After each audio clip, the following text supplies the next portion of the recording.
peace continues to break out across the world, despite the fact that the U.S. is very upset about it. We are furious about all this peace that keeps breaking out behind our back. It really is quite a problem. But here's the latest one. Syria and Saudi Arabia have reconciled. Syria-Saudi relations leap forward with joint statements, bilateral meetings, and for the first time in 12 years, a shared vision for resolving the crisis in Syria. And you have to keep in mind that you don't have to believe like Assad is a great dude in order to want to see peace in Syria, because it will mean millions of people in Syria will have better lives if there were peace there. And if these gut-wrenching sanctions that the U.S. has been using to crush people there were not on Syria right now, it would change millions of lives overnight.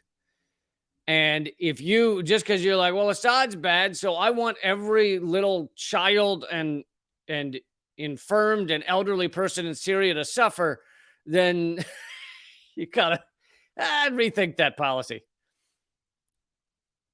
I'd give that policy a look-see. The Saudis, for the first time since the Syrian war's onset, received Syria's foreign minister in Riyadh. Since 2012, the Saudis had taken the lead in regional and international efforts to arm Syrian opposition groups across the spectrum, including the Muslim Brotherhood, Salafists, and Al-Qaeda. Syria and its allies already had documented information about the role of Bandar bin Sultan in terror attacks on the Syrian capital between mid-2012 and 2013. The year-long campaign of intense bombing and armed assaults on Damascus did not succeed, and the alliance of states supporting Syrian militant groups began to acknowledge that regime change would not be as easy as anticipated. Yeah, so Saudi Arabia, along with the U.S., has been trying to create regime change in Syria for obviously years and years. And at times, things were so fucked there that at times the U.S. was funding and arming groups that were also fighting groups that were funded and armed by Saudi Arabia, our ally. There were also other times where the CIA was funding and arming groups that were fighting groups funded and armed by the Pentagon. So we're fighting ourselves over there. So anyway, that's what makes this peace even more remarkable, is that Saudi Arabia has been funding much of this war on Syria.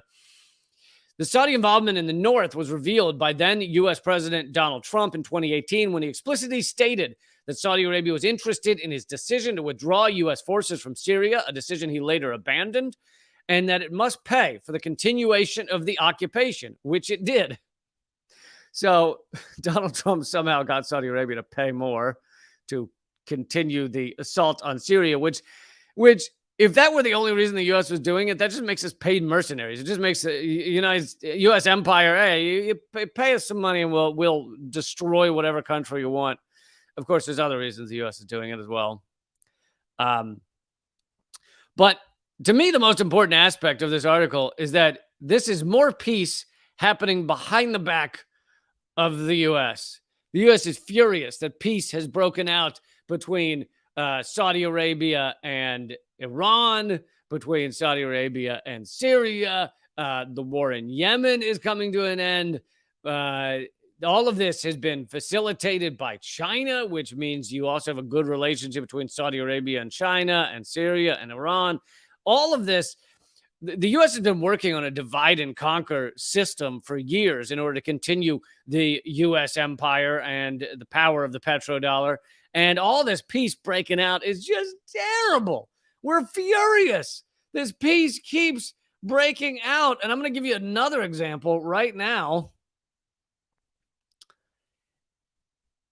The U.S. balks at thriving UAE-Russia relations. United Arab Emirates and Russia have been uniting and working together The leak of highly classified Pentagon documents, including reports of UAE's alleged intelligence collusion with Russia against the US and UK, has captured headlines regionally and globally. According to the US intel reports, a document implicating the Russian Federal Security Service entitled Russia UAE Intelligence Relations Deepening States. FSB officials claimed UAE security service officials in Russia had agreed to work together against US and UK intelligence agencies, according to newly acquired signals intelligence. Again, more countries working together, and there's peace, there's alliance. It's terrible for the U.S. The fact that other countries, it's terrible. Let me rephrase that. It's terrible for the U.S. empire.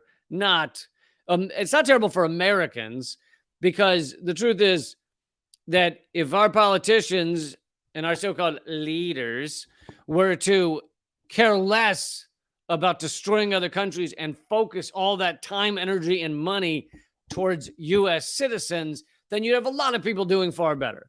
You would not have a system where tens of millions are suffering under medical debt, for example. Tens of millions can't afford health care and don't go to the hospital because they know they can't afford it.